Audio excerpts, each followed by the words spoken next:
Welcome back to Light Crusader. Alright, so we have 4 switches and only 3 blocks. You know what that means. I guess... Time to answer the riddle. Yeah. We will have to be the 4th block. Exactly, what Jova said.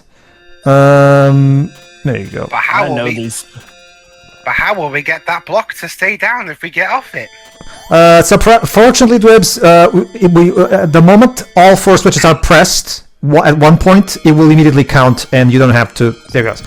What this puzzle, the way this puzzle works is that you don't necessarily have to have all 4 switches pressed for the door to stay open. As long as you get into a point where all 4 switches are pressed simultaneously at any point, it will count as a solution to the puzzle, basically. Obviously, because if it wasn't that way, that puzzle would literally be unsolvable. So go on, Theo. Yeah, and remember what Layton said in Lost Future about it. But again, usually when it comes to puzzles that instead do what you said, Wibs, it's usually when the game expects you to be able to reach the exit before the timer runs out on that front. So while they can be present, it's more of a case of it's up to the puzzle designer to establish, if they want to make things a bit easier or not. As for this one, there's 2 switches. In order to get the platform all the way up so we can get that treasure chest, we need to press 2 switches. Problem is, obviously, if we press one of them, they will be too high for us to jump on the platform. So we have to find a way to blow up those 2 switches while still being on the platform and getting the treasure chest. What you need to do is time it so that the explosions can flip the switches from the bombs. Yeah, that's the basic idea. See, the thing about this game is that since I only play this game once every 5 to 6 years or something, like whenever I feel like it, or in this case, I'm pretty sure I haven't played this game before this run. I'm pretty sure the last time I played this game was actually our original run. So this has been like 2017. The original playthrough was 2017, right, Teo? Roughly. So it's been about 6 years since I last played this game. So, see, the thing about me playing this game is that it's a game that I love, but it's a game that I don't play often because it's one of those games where I enjoyed my time, but at the same time, since the game doesn't have much in terms of replay value, I just kind of let it go, and eventually when I feel the need to play it again, I will.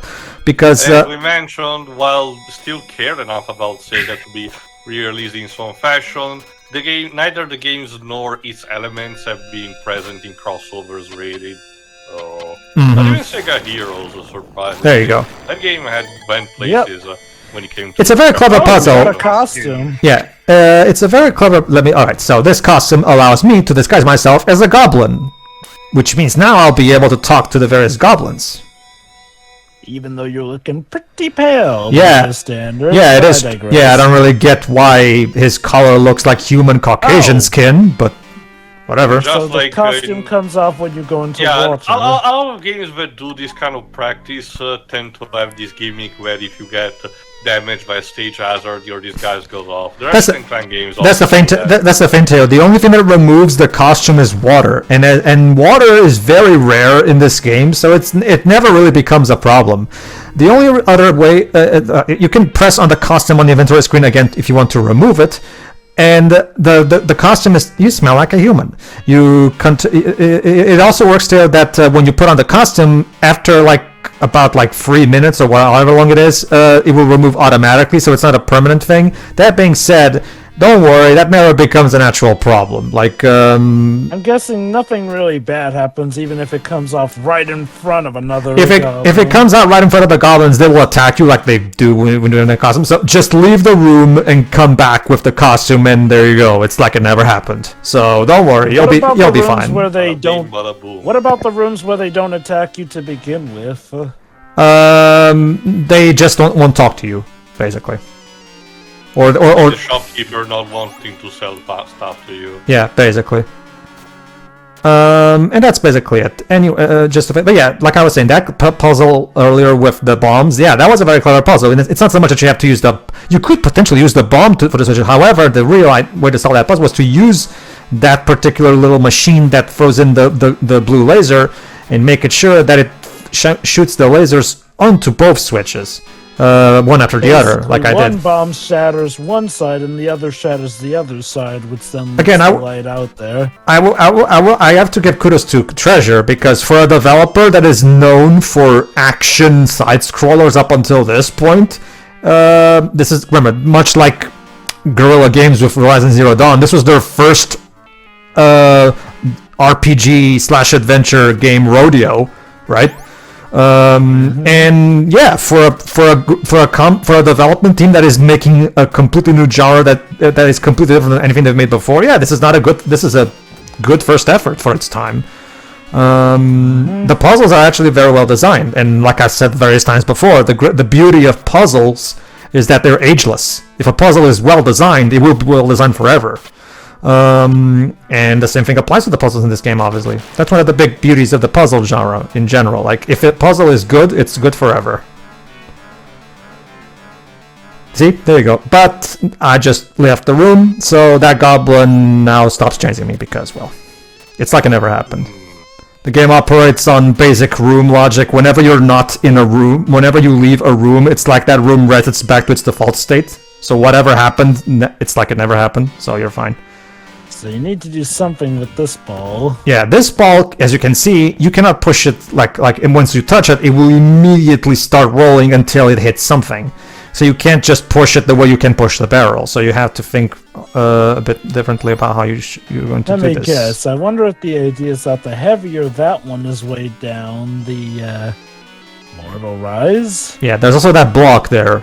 So, as you saw earlier, I was trying to use the block to be able to carry the barrel to the other gray platform on the other corner. Because remember, if I try to push the barrel, yeah. So what if I remember correctly, what I'm going to try to do now, yeah, I have to somehow take the barrel to near the gate so I can make it explode, and the exploding barrel somehow opens the door up. Don't ask me how that works. So, well, I mean, it explodes it open. There you go. So that's the idea. You use the ball to try to keep the platform up. There you go. Again, like the game itself kind of admits in the manual, the isometric perspective can be inconvenient. Like, sure, it was a novelty for the time, but that in itself might not be meaning that it's flawless. Fortunately, since unlike Interesting. Fortunately, unlike something like Sonic 3D Blast, this game doesn't require that much in terms of platform. Even the platforming you do have is like simple, piss easy platforming. So it's not like the platforming becomes a problem. Fortunately. I guess that's the major problem of that game. Yeah, well, the thing is, too, there's a lot of times where in 3D Blast where you have to do platforms because that game, unlike something like it's definitely very platform, especially like stages like Regal Ruin. They are very platform heavy, so and the isometric perspective can be a bit difficult to deal with because a lot of times you can't even.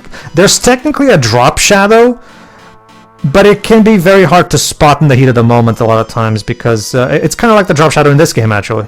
I think about it. All right, so the way this puzzle works is that there's wind, and as you can see, the lights change the direction of the wind. Feel the wind in your face. What's the verse, Joe? In like a feel the wind in. Feel the wind. Oh yeah, smell the air. That's it. Smell the air. Yeah. Right. Chances are everywhere. Yeah, chances are everywhere. Okay, so here's the fun fact: if you push a big ball right behind the gray ball, you actually be able to push it the way you would push a barrel. This is something that you have to discover on your own. That neither of the two manuals say this. So, but it's. I'm wondering if this was unintentional, maybe. Notice how the two balls are shaking there. Yeah. So yeah, there is kind of there is a genuine physics system at work, and there's quite a few physics-based puzzles, as you guys can see. So yeah. So again, this is a very talented developer. And you can tell because they definitely know how to do some good programming. Oh, there you go. Now let's try and put it. I think Gunstar Heroes, their first game, still holds the record, if I recall correctly, as game with the most number of bosses in it. Yeah, I think so. There you go. So I tried to try to challenge that, but win. Alright, now I just have to... There you go. There you go. Answer the riddle. Barely boy. made it. Barely made let's it. don the costume. Alright, let's leave quickly. Yeah, see? Like it never happened. Yeah, and you also lose the costume when you leave a room. Apparently. Well, some rooms, apparently. Or did I just... Oh, wait, did I even put the outfit the first time? I don't think I... Never mind, I don't think... What happened here? Did they install a costume detector removal device in some corridors, but not others? This dungeon is very tricky. Oh wow, you can literally kill them and the others won't even Nope. blink an eye at that. Yep. That's exactly it, Jova. That being said... It's alright to kill us if you're one of our own. That being said, Jova, it only works if you're slightly far away from them, because the game has some kind of system... Oh, hold on. That's what this is.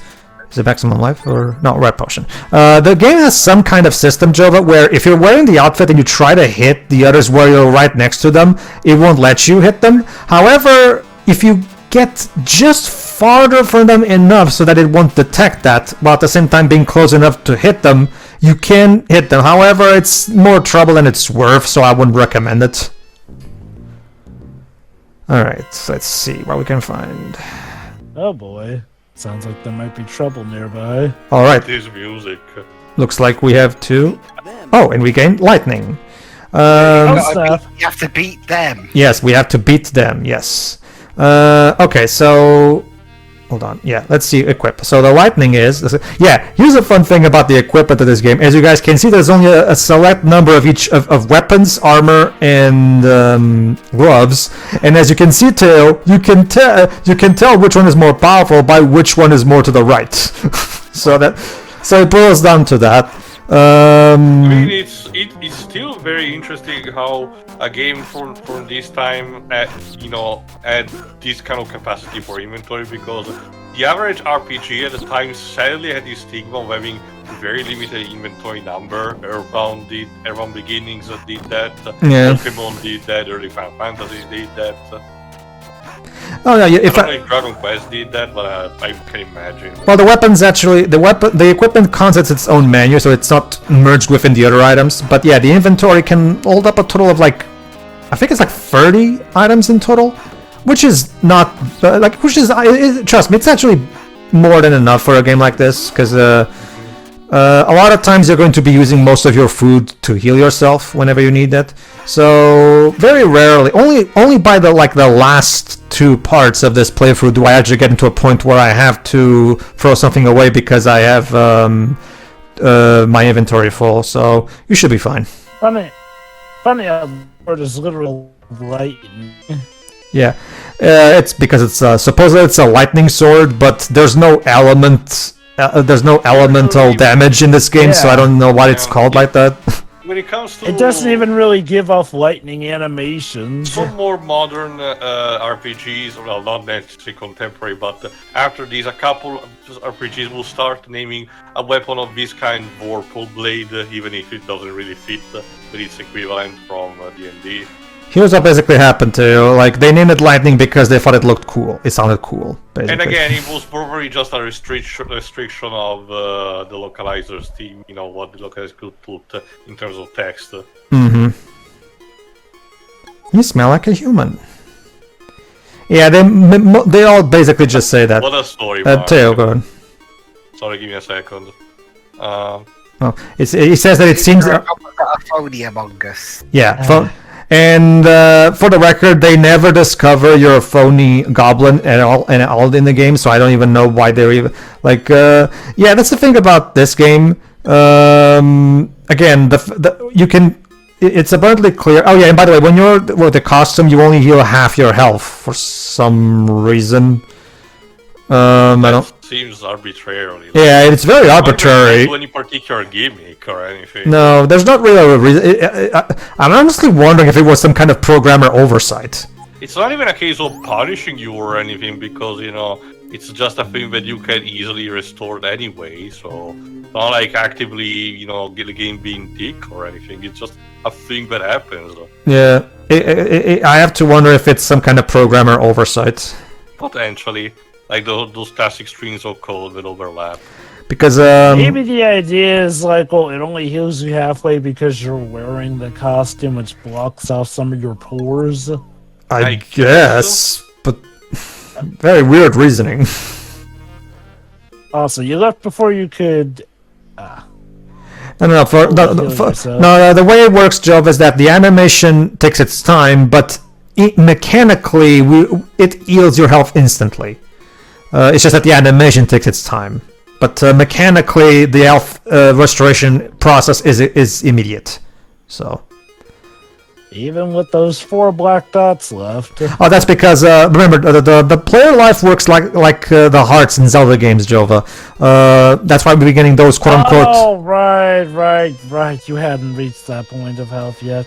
Basically, yeah. When you get that item after a boss that says maximum life, it's literally the heart container of this game. Basically, it gives you an extra sphere of health. Basically. Again, you can tell Zelda was one of the big inspirations of this game. So. Alright, what is that thing? We'll have to come back later to see what it was. Okay. Potential foreshadowing. Okay. Let's see what is in here. Okay, dude. We gained the Power Glove. It's so bad. Wonderful.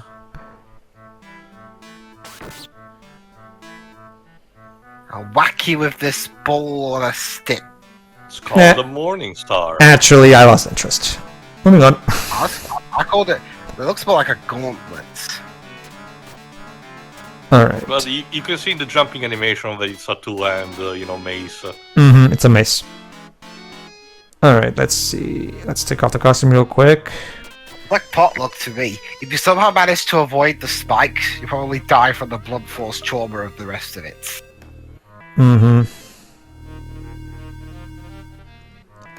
Alright.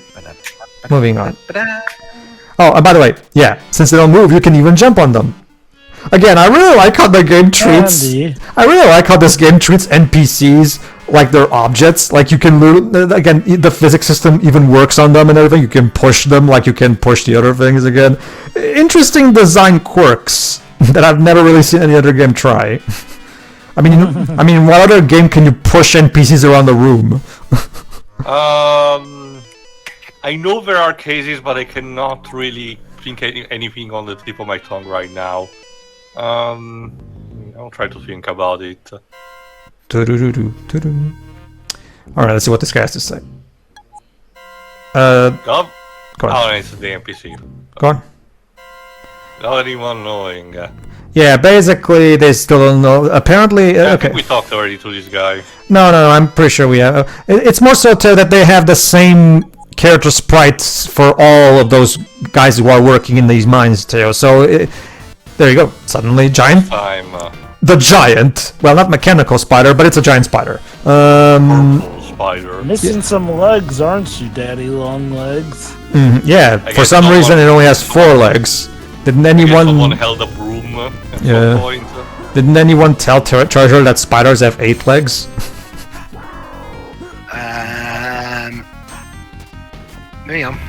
Yeah. I do dig how the 3D balls are used to give bosses something of an otherworldly appearance. The Uncanny Valley aesthetic, yeah. I get the feeling there was probably because Sega published the game, like Treasure made it, but it was published by Sega, just like Against Our Heroes. That's still considered one of their IPs. Yeah. So Sega probably asked for them to try to showcase the 3D abilities of the Mega Drive. Like I said, Vector Man still beats this game on that category, but for the most part, there's a valiant effort. It doesn't look like you're really doing any damage to him. Again, the thing about boss battle, especially considering see the thing is, even if I went, see the thing is, Joe, even if I tried using magic against this spider, the spider also has this kind of thing where sometimes it's on the ground, sometimes it's lifting itself up. So I'm guessing you only really can hurt it when it's on the ground because you've been hitting it for a lot of the fight, and only now are the orange dots depleting. Doing some damage. I think it's more resistant towards our proud hero's lunge attack. It can be hurt while it's on. It can be hurt while it's up. It's more so that there's the collision detection is a bit iffy. A lot of times when I will jump, it will make that little sound effect as if I hit metal, even though I didn't. So the hit, I have to hit it, Tail, but I can hit it while in Sarah Tail. It's just that I have to be super precise where I hit it, like right in the middle of its face. The big difference is the fact that you're hitting with the normal attack rather than instead using the launch attack. I guess. Almost there. There you go. Tried for the first half. It's gonna kill you. Yeah, because the collision damage, just like in Crash to Insanity. Oh yeah, are you referring to that bit where if you touch a paralyzed Coco, that can kill you? Not just that. Well, not only that. That with a couple of objects in the game do that, including the first boss's corpse after you beat it. No. The second boss. Sorry. All right, because the first boss is the robot. There was also that weird thing where TNT crates can kill you even if you have an Aku Mask, which kind of makes me wonder why they even bothered having TNT crates if they do practically the same thing as Nitro ones, with only like a second delay. Speaking of platforming, yeah, this is the TNT crates at Ensign's battleship, the ones, don't kill you. Speaking of platforming, this is actually a platforming segment. Hooray. There you go. Fortunately, it's the balls are very large, so they're reasonably. Yeah, see, there you go. That was an example of me. I couldn't really tell, like, the lack of perception from the isometric perspective makes it a bit hard to jump to that specific platform. I can't quite tell if I'm in front of it or if it's only like it's tough to explain. But if you've played games like this and Sonic 3D Blast, you'll know exactly what I mean. It can be very difficult to judge where you are in relation to the platform in these games. There you go. See? Oh fuck. Okay, that was my bad. Go on, Taylor. No. I was just noticing how these wrecking balls have also being attached by Spider-Man because they are really held up by a string. Yeah. Well, we did just deal with the spider, so maybe that's some of its webs. A tap handle. We got a tap handle. What is this used for? Well, we'll see. Oh, is this one of the many valves that people seem to steal from Raccoon City? That place seriously had a problem with plumbing. I don't think the government solution to that was reasonable, as in nuking the entire place. Well, I guess it ended the problem. Don't worry, Jova. The president would have done the same. Considering the president was kind of the one who ordered that. Yeah. And then resigned. I know. I was making a Resident Evil 6 joke. Considering the time difference, I'm pretty sure the president at that time was a different one. Oh yeah, true. Yes. He was a different one. Yeah. You're right. Even establishes that he was after doing that. Sure. That line is so stupid. But anyway, Resident Evil 6. Like it really is one of those cases where, okay, hold on, let me explain the tap handle. The tap handle, you can use it on these things. What that does, it changes the room right before it, like so. Meaning now I can go in here. Because again, just for the sake of plumbing, it essentially regulates the flux of water. Basically. Where was I? No, it's mostly because it's just because see, the thing is, I like quoting that line so much because it's by far, in my opinion, the stupidest line in the game.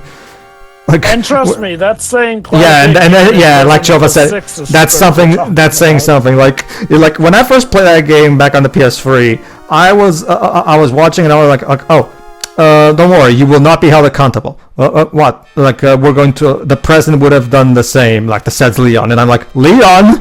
He'd never... That's the whole reason why he died. He was going to spill the... Yeah, I know, right? There's lazy writing. I mean, there's lazy writing, and then there's not giving a shit writing, and that's not giving a shit writing. Resident Evil 6 is legendary.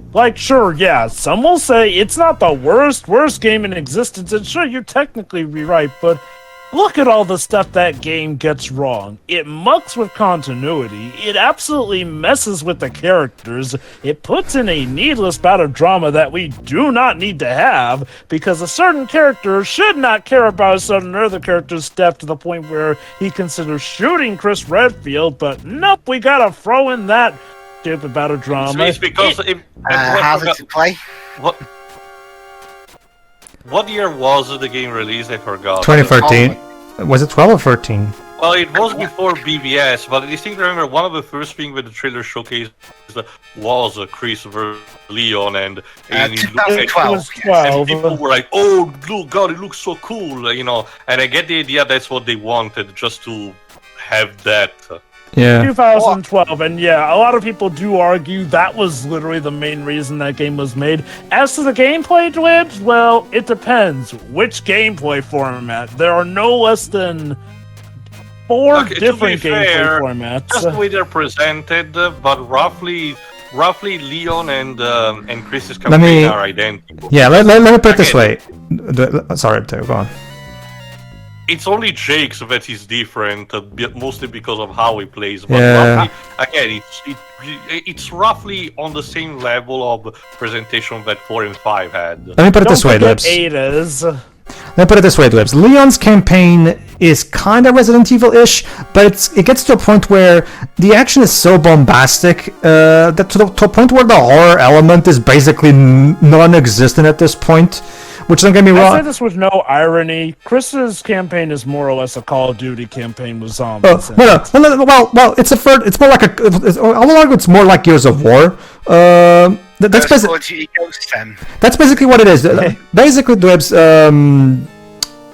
Leon's campaign is basically a complete action fest, whereas Chris's campaign is basically a watered down, piss easy Gears of War. That's what it is. Like, and then there's. Go on. And then there's Ada's campaign with the ever so wonderful co-op player known as Agent. And I gained an egg from these 3D worms. Can I interest you in an egg in these tiring times?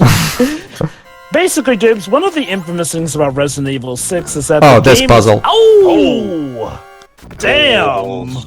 Okay, you just got crushed by them balls there, my dude. You just got balls. Okay, so here's how this puzzle works. Once you press that switch, those 3 balls fall, one after the other. Like so. 2, So, 3. and we also have 3 platforms. So, we have to find out a way to get up to the top to get to the treasure chest. So, which would be the way? And they go, I can't exactly jump on my own. Oh, hold on. Unfortunately, it doesn't work. So I still have to find a way to jump there. I wonder if what you need to do is time it so that you can jump onto each one as they come. Like there you go. See, this is what you have to do. Yep. You have to jump in between the platforms while the 3 balls are still falling. So I was right. Again, it's interesting how there are virtually no puzzles that are identical. Each of them, even in presenting a similar gimmick, tries to spice things up in a way that can catch on. Oh no, definitely. Like, if there's one thing in this game that is definitely excels at, it's the puzzle element. The puzzles are actually really good. Anyway, Dwibs, to answer your question, the infamous thing about Resident Evil 6 gameplay-wise is the gameplay styles are technically playable, but because there's so many of them, none of them really get refined to the typical Resident Evil standard here. The classic story, Dwibs. Jack of all trades, master of none. Let me put it like this. Hey, did you like Resident Evil 5's gameplay? Well, here's Chris's campaign to touch out here. Do you prefer a more traditional Resident Evil story but with more action? Well, here's Leon's gameplay here, a souped-up version of Resident Evil 4. Well, do you prefer that solo gameplay? Well, here's a new spy format for Ada. Alright, time for the testing. If you win, you get the prize money. Okay, so here's what this is. This is a tournament where you have to throw either defeat your opponents or throw them out of the ring, like so. Well. That dude Bravo. clearly... And you win. Is clearly focused on winning something. And as you can see... Yes, too? Yes, sir? Oh, go on. No, go on. As you can see, if you win, you get showered with a lot of money. So this should be your, if you want to, and you can always go back and try that super piss easy match as many times as you want, meaning you can take advantage of this to grind for money so you can buy more expensive items. You know, I was actually about to ask, does it at considering least get like... I was about to ask, does it at least get tougher with each round? Nope, Like, it's always the exact same match, repeated. I legit thought there was going to be a moment where you fight that goblin in the armor, See, but I guess not. honestly, considering how hard money is, I'm surprised the bags falling on you isn't like the final boss of that level, because it can kill you. Alright, everybody. Alright, everybody. In between this part and the next one, I'm going to take some grinding so we can go back to the village and buy everything in that shop. So Yeah. There's our patronage. see you, everybody. Bye. Yeah.